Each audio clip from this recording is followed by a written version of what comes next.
అందరికీ నమస్కారం. నేను మీ రెడ్డి.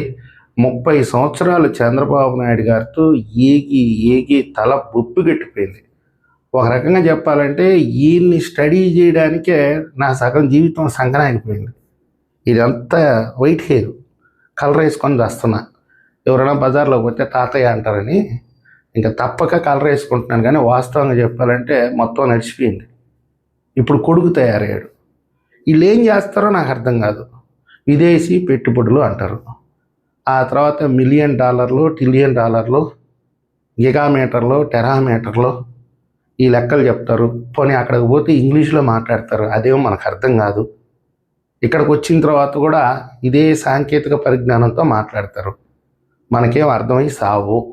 వీళ్ళు ఓడిపోయిన తర్వాత 1 సంవత్సరానికో 2 సంవత్సరాలకో అర్థమవుతుంది. అప్పుడు లబోదిబో కొట్టుకొని ఓయమ్మా చంద్రబాబు నాయుడు గారు మన కోసం ఇది తెచ్చాడా అది తెచ్చాడా. ఇప్పుడు లోకేష్ గారి పరిస్థితి కూడా అంతే. విదేశీ టూర్కి వెళ్తాడు పెట్టుబడుల కోసం, అక్కడ వాళ్ళతో మాట్లాడతాడు, వేల కోట్ల రూపాయలు రాష్ట్రానికి తీసుకొస్తాడు. అయ్యో మనకు అర్థం కాదు. అర్థమై సావదు అసలుకి. మొన్న రష్యాకు పోయాడు. ఎందుకు పోయాడో నాకైతే పిచ్చి పెట్టిపోయింది. 2-3 రోజులు రీసెర్చ్ చేసి ఆయన ఒక కంపెనీ పేరు చెప్తే దాన్ని మళ్ళీ నేను గూగుల్ సెర్చ్ చేసుకొని ఆ కంపెనీ ఏమేం చేస్తుంది, వీళ్ళు ఇండియాలో ఎందుకు పెట్టుబడి పెట్టాలనుకుంటున్నారు, ఎక్కడ పెట్టాలనుకుంటున్నారు, ఆ పెడితే భారతీయులకి ఏం ప్రయోజనం, ఆ పరిశ్రమ మన ఆంధ్రాకి వస్తే ఏం ప్రయోజనం, ఇవన్నీ రీసెర్చ్ చేసి ఒక వీడియో చేస్తే మీరందరూ అద్భుతంగా ఆదరించారు, నన్ను ప్రశంసించారు. చాలామందికి తెలియనటువంటి విషయం క్వాంటమ్ వ్యాలీ చంద్రబాబు నాయుడు గారు తెచ్చారు. అది ఎవరికీ అర్థం కాదు. మా వైసీపీ వాళ్ళేమో అది ఇడ్లీ పాత్ర మా ఇంట్లో కూడా ఉంది కదా, దీనికోసం ఇన్ని వేల కోట్ల పెట్టుబడులని డబ్బా కొట్టుకోవాలంటే దాని గురించి కూడా చాలా కష్టపడి అసలు అది ఏంటి, ఈ క్వాంటమ్ టెక్నాలజీ అంటే ఎలా పనిచేస్తుంది, ఈ క్వాంటమ్ కంప్యూటర్లో భవిష్యత్తు ఎలా ఉంటుంది, దీనివల్ల రాష్ట్రానికి ప్రయోజనం ఏంటి, మనకు వచ్చే లాభం ఏంటని చెప్పి దాన్ని వివరిస్తూ ఒక వీడియో చేస్తే మీరు అద్భుతంగా ఆదరించారు. బాగా మాకు అర్థమయ్యేటట్టు చెప్పామని కూడా కొంతమంది కామెంట్ రూపంలో తెలియజేశారు. చాలా సంతోషం. ఈ లోకేష్ గారు ఎన్నికలకు ముందు ఏం చెప్పాడు మనకి, నేను ఎలాంటి మంత్రి పదవి తీసుకోను, పార్టీ పరంగా ఉంటాను, పార్టీని డెవలప్ చేసుకుంటానంటే నాలాంటి వాడు ఏం ఆశించాడు, ఏదో జగన్మోహన్ రెడ్డి గారి లాగా ఎలా దోచుకోవాలి, ఎలా సంపాదించుకోవాలి, ఎలా 4 రాళ్ళు వెనకేసుకోవాలి అనేది నేర్పిస్తాడేమో అనుకుంటే ఈయన కూడా పోయి విదేశాల నుంచి పెట్టుబడులంట. ఇప్పుడు కొరియాకు పోయాడు. కొరియా పర్యటనకి పోయి ఏం తెస్తున్నాడు అనేది ఆంధ్రప్రదేశ్ ప్రభుత్వం చెప్పదు. ఎందుకు చెప్పర్రా నాయన అని చెప్పి వాళ్ళని అడిగితే అదిగో 17 మెడికల్ కాలేజెస్కి మనం టెండర్లు ఆహ్వానిస్తే జగన్మోహన్ రెడ్డి గారు బెదిరించి వాటిని ఆపేశాడు. ఇప్పుడు కొరియాకి ఏ పరిశ్రమ కోసం వెళ్తున్నాము, ఏ పెట్టుబడుల కోసం వెళ్తున్నాము అని చెప్తే వాటికి మెయిల్స్ పెట్టేస్తారు, బెదిరిస్తారు. అక్కడ కొరియాలో కూడా మనం వైఎస్ఆర్సీపీ భక్తులు ఉంటే వాళ్ళ ఆఫీసులకు పోయి గన్నులు చూపిస్తారు. కాబట్టి ఎందుకు వచ్చిన గొడవ ఇదంతా, మన పాటికి మన పని మనం సైలెంట్గా చేసుకుంటూ పోతే ప్రజలే అర్థం చేసుకుంటారు కదా, అందుకని వివరంగా చెప్పట్లేదు అని ప్రభుత్వం చెప్తుంది. మాలాంటి వాళ్ళకేమో ప్రజలకు వివరించి చెప్పాలన్నటువంటి ఆశ. తప్పక నేను అన్ని విషయాలని తెలుసుకొని మీకు వివరించి చెప్పే ప్రయత్నం చేస్తాను. 5 రోజులు 6 రోజులు కొరియా పర్యటన. 5వ తేదీ వెళ్ళాడు, 11వ తేదీ దాకా కొరియాలో పర్యటించాడు. మరి కొరియా నుంచి ఏం తీసుకొచ్చాడు, ఇందులో ప్రధానమైనటువంటి ఒక సంస్థను తీసుకొచ్చాడు. దాని పేరు కూడా పలకలేం మనం, ఏంటది షిన్హ్యూప్ సంస్థ అంట. అది అసలుకి ఏమీ పలకలేం. అది 1968లో అది స్టార్ట్ చేశారు కొరియాలో. ఇలాంటి సంస్థలు మన ప్రపంచంలో 2 ఉన్నాయి, కొరియా ఒకటి, జర్మనీ వాళ్ళు ఒకటి.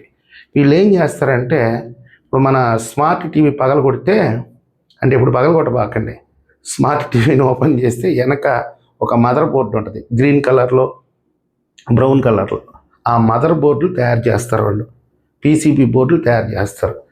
అదేమంటే పెద్ద గొప్ప విషయం అంటారేమో, కానీ ఇప్పుడు ఏంటంటే కాంపాక్ట్ సైజు, అంటే చాలా చిన్న సైజుకి వచ్చేసినాయి అన్నీ.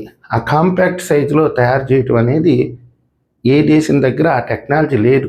ఆ సర్క్యూట్ అయితే మన ఇండియా అందిస్తుంది, కానీ ఆ బోర్డు, ఆ పీసీబీ బోర్డు తయారు చేసే టెక్నాలజీ అయితే ఇప్పటి వరకు ప్రపంచంలో 2 దేశాల దగ్గరే ఉంది.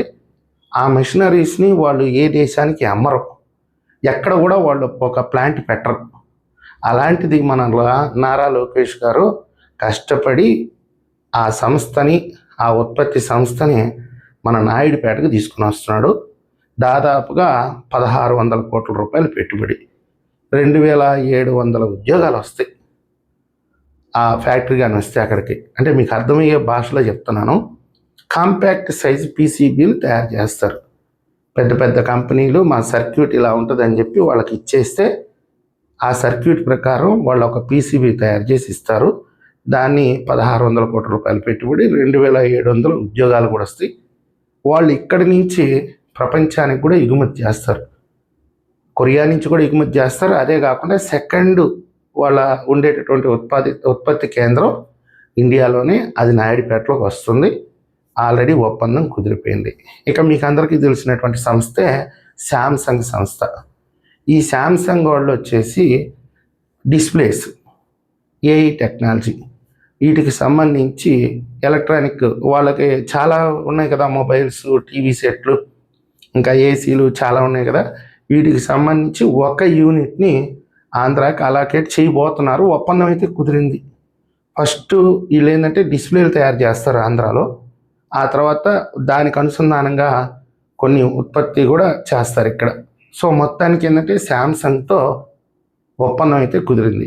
ఇకపోతే ఎలక్ట్రానిక్ వెహికల్స్ ఇప్పుడు అందరూ వాడుతున్నారు. ఈవీ మొత్తం కార్లు, స్కూటర్లు మొత్తం ఆటోమేటిక్గా ఎలక్ట్రానిక్ వెహికల్స్ వైపు ఇప్పుడు చూస్తున్నారు. కాబట్టి కొరియాకి సంబంధించినటువంటి ఎలక్ట్రికల్ వెహికల్స్ ఇప్పుడు ఆంధ్రప్రదేశ్లో ఉత్పత్తి జరిగే విధంగా ఆ సంస్థతో ఒప్పందం చేసుకున్నారు. వీళ్ళు కార్లు తయారు చేస్తారు, స్కూటర్లు తయారు చేస్తారు. వీటికి సంబంధించి 2 ప్లాంట్లు పెడతారు. ఒకటి రాయలసీమకి వెళ్ళిపోవచ్చు, ఒకటి ఉత్తరాంధ్రకి వెళ్ళిపోవచ్చు. నాకు తెలిసినంత వరకు, నాకు అవగాహన ఉన్నంత మేరకు చెప్తున్నా. మరి ఎక్కడ పెడతారో మనకైతే తెలియదు. అది దాదాపుగా ఒక 5000 కోట్ల రూపాయలు పెట్టుబడి ఉండొచ్చు. అది కూడా త్వరలోనే రాబోతుంది. ఒప్పందం అయితే కుదిరింది. ఇంకా మూడోది మీరందరూ తెలుసుకోవాల్సినటువంటి విషయం, హెచ్డి కొరియన్ షిప్పింగ్ తయారీ సంస్థ. ఇది మళ్ళా ఇంజిన్లు కూడా తయారు చేస్తుంది. ఇంజిన్లు తయారు చేయటమే కాదు, సముద్రంలో ఉండి క్రెయిన్స్ ఉంటాయి కదా, సముద్రంలో ఉండి పనిచేస్తాయి క్రెయిన్స్. తర్వాత వచ్చి గ్యాస్ అండ్ ఆయిల్ తీస్తాయి సముద్రంలో నుంచి. అలాంటి మిషనరీస్ను కూడా ఈ హెచ్డి కొరియన్ సంస్థ తయారు చేస్తుంది. సో వీటినన్నిటికీ సంబంధించి ఆ సంస్థ ఉత్పత్తి కేంద్రాన్ని ఆంధ్రాకి ఆహ్వానించి ఒప్పందం కూడా కుదిరిపోయింది. అందుకే ఈరోజు తమిళనాడు ప్రభుత్వం మన మీద, నారా లోకేష్ గారి మీద అగ్గి మీద గుగ్గిలం అయిపోతుంది. ఎందుకంటే ఈ సంస్థ 2022లో తమిళనాడు ప్రభుత్వంతో ఒప్పందం చేసుకుంది.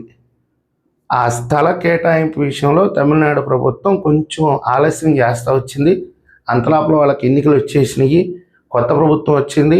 ఆ కొత్త ప్రభుత్వం ఈ సంస్థతో మాట్లాడే లోపల ఆ సంస్థతో మనోళ్ళు టచ్లోకి వెళ్ళారు ఆంధ్రప్రదేశ్ నుంచి. అదేదో లేట్ అయ్యేటట్టుంది కదా, మా దగ్గర పెట్టుకో, శ్రీహరికోట దగ్గర, లేకపోతే కాకినాడ దగ్గర, రామాయపట్నం దగ్గర పెట్టుకో, మేము అన్ని రకాలుగా సహకరిస్తాము, వాళ్ళకంటే కూడా తక్కువ రేటుకి భూమి ఇస్తాము, ట్యాక్స్ కన్జంప్షన్ ఇస్తాము, ఎలక్ట్రిసిటీ కన్జంప్షన్ ఇస్తాం, అన్ని రకాలుగా మీకు సహాయక సహకారాలు అందిస్తాం అని అంటే, ఇక్కడ ఉండేటటువంటి స్థానిక వాళ్ళకి సంబంధించిన అధికారులు ఉంటారు కదా, వాళ్ళు కొంచెం ఆలోచనలో పడితే నారా లోకేష్ గారు ఏకంగా కొరియాకి వెళ్ళి ఆ సంస్థ యొక్క ప్రధాన కార్యాలయానికి వెళ్ళి ఆ ఒప్పందం చేసుకున్నాడు. అది ఈరోజు తమిళనాడు వాళ్ళకి కడుపు మండిపోయి నారా లోకేష్ గారిని టార్గెట్ చేసి ఆ ట్విట్టర్లో మొత్తం భయంకరంగా ట్రోల్ చేస్తున్నారు. సరే, వాళ్ళ కడుపు మంట వాళ్ళది. ఇలా మహానుభావుడు కొరియాకు పోయి దాదాపుగా ఒక 30,000 కోట్లకి పెట్టుబడులకైతే మొత్తం లైన్ క్లియర్ చేసుకొని వచ్చాడు. దాంట్లో ఒక 7,000 కోట్లకి ఒప్పందాలు కుదిరినట్టున్నాయి. అంతేకాకుండా ఒక 50 కంపెనీ ప్రతినిధులతో సమావేశాలు కూడా ఏర్పాటు చేశాడు. అంతకంటే ముఖ్యమైనటువంటి విషయం ఏంటంటే, ఆంధ్రప్రదేశ్లో ఒక కాల్ సెంటర్ ఏర్పాటు చేస్తారు. కొరియా నుంచి ఎవరన్నా ఆంధ్రప్రదేశ్లో పెట్టుబడి పెట్టాలి అంటే డైరెక్ట్గా ఆ కాల్ సెంటర్ని సంప్రదిస్తే వాళ్ళే అన్ని ఏర్పాట్లు చేసేసి ఇక వాళ్ళు డైరెక్ట్గా వచ్చి పెట్టుబడి పెట్టుకొని వ్యాపారం చేసుకోవటమే. అంటే లైన్ క్లియర్ అనమాట, ఫాస్ట్గా వచ్చేటట్టు. మొన్న రష్యాకు పోయినప్పుడు కూడా అలాగే చేశాడు, యుఎస్ఏతో అలాగే చేశాడు, ఆస్ట్రేలియాకు పోయినప్పుడు అలాగే చేశాడు. ఇది ఎంత ఏంటంటే మాస్టర్ బ్రెయిన్, మనకేం అర్థమై సావదు. దాదాపుగా 7,000 కోట్ల రూపాయలకు పెట్టుబడి తెచ్చాడు. ఆ ఎయిర్పోర్ట్లో, కలకత్తా ఎయిర్పోర్ట్లో దిగి అక్కడ కూడా ఏదో ఒక కంపెనీతో ఒప్పందం చేసుకున్నాడు. అది ఇంకా వివరాలు తెలియలేదు. వివరాలు తెలిస్తే దానికి సంబంధించి ఇంకొక వీడియో చేస్తా. కాళ్ళకి చక్రాలు ఉన్నాయో లేకపోతే ఆ బ్రెయిన్ ఎట్ట పని చేస్తుందో మనకైతే అర్థం కావట్లా. దాదాపుగా ఈ 2 సంవత్సరాల్లో నేను సహజంగా ఏమనుకున్నానంటే, నాకు ఈ పెట్టుబడుల మీద కొంచెం అవగాహన ఉంది. ఏదో 1,00,000 కోట్లు తెస్తాడో 2,00,000 కోట్లు తెస్తాడని నేను అనుకుంటే, దాదాపుగా 23 లక్షల కోట్ల రూపాయలకి ఒప్పందాలు చేసేసుకున్నారు. ఆల్రెడీ 5-10 లక్షల కోట్ల రూపాయలు డిప్లాయ్మెంట్ అయిపోయినాయి. అంటే వాళ్ళు పనులు ప్రారంభించేశారు. ఇంకా కొంతమందికి స్థల కేటాయింపు అన్నీ ఉంటాయి కదా కింద. ఇక్కడ ఆంధ్రప్రదేశ్లో ఉండే అధికారులు కూడా చూసుకోవాలి కదా. ఈయన పాటికి ఫ్లైట్ ఒకటి దొరికింది కదా అని చెప్పి వెళ్ళిపోయి టికెట్ బుక్ చేసుకుని వెళ్ళిపోతే సరిపోద్దా? ఇక్కడ అధికారులకు కూడా అంత సమయం ఉండాలి కదా. వాళ్ళకి స్థలం ఇవ్వాలి, ఏదన్నా లీగల్ డాక్యుమెంట్స్ ఉంటే వాటిని క్లియర్ చేసుకోవాలి, కేంద్ర ప్రభుత్వం అభిప్రాయం తీసుకోవాలి, వాళ్ళ దగ్గర నుంచి కూడా క్లియరెన్స్ తేవాలి. ఇవన్నీ ఉంటాయి కాబట్టి మిగతా 13 లక్షల కోట్ల రూపాయల పెట్టుబడులు అనేది 1 నెల 2 నెలల్లో అవి కూడా ఆంధ్రప్రదేశ్కి వచ్చేస్తాయి. ఎవ్వరు ఊహించిన విధంగా చంద్రబాబు నాయుడు గారు కూడా దాదాపుగా 9 సంవత్సరాల పాటు ఉమ్మడి రాష్ట్ర ముఖ్యమంత్రిగా ఉంటే నాకు తెలిసి ఆనాటి లెక్కల ప్రకారం ఒక 7 లక్షల కోట్లకో 8 లక్షల కోట్లకో పెట్టుబడులు తెచ్చుంటాడు. అంటే అప్పుడు తెచ్చిన పెట్టుబడుల్ని ఈ రోజుకి క్యాలిక్యులేట్ చేసుకుంటే. కానీ ఈయన ఏకంగా 2 సంవత్సరాలకే 23 లక్షల కోట్ల రూపాయల పెట్టుబడులు తెచ్చాడంటే ఈ మహానుభావుడి స్పీడ్ ఏంటో, ఎక్కడికి పరిగిస్తాడో, ఈ రాష్ట్రాన్ని ఏం చేయాలనుకుంటున్నాడో మనకైతే అర్థం కావట్లా. కొంచెం రెస్ట్ తీసుకొని ఆయన పార్టీ కార్యకర్తలను కూడా పట్టించుకో, కొద్ది రోజుల పాటు జనాల్లో తిరుగు, 1 సంవత్సరం రెస్ట్ తీసుకొని ఆ తర్వాత ఇంకొక 2 సంవత్సరాలు ఉంటుంది, మళ్ళీ పెరిగిద్దు. ఇప్పుడు తెచ్చిన పెట్టుబడుల్ని, వాటికి సంబంధించి ఆ ప్రారంభాలని అన్నీ చూసుకొని తర్వాత మళ్ళీ పెరిగిద్దు అనేది నా చిన్న సలహా. మీ అభిప్రాయాన్ని కూడా కామెంట్ రూపంలో తెలియజేస్తారని ఆశిస్తున్నాను. ఈ వీడియో మీకు నచ్చినట్లయితే లైక్ చేయండి, సబ్స్క్రైబ్ చేయండి. ధన్యవాదాలు.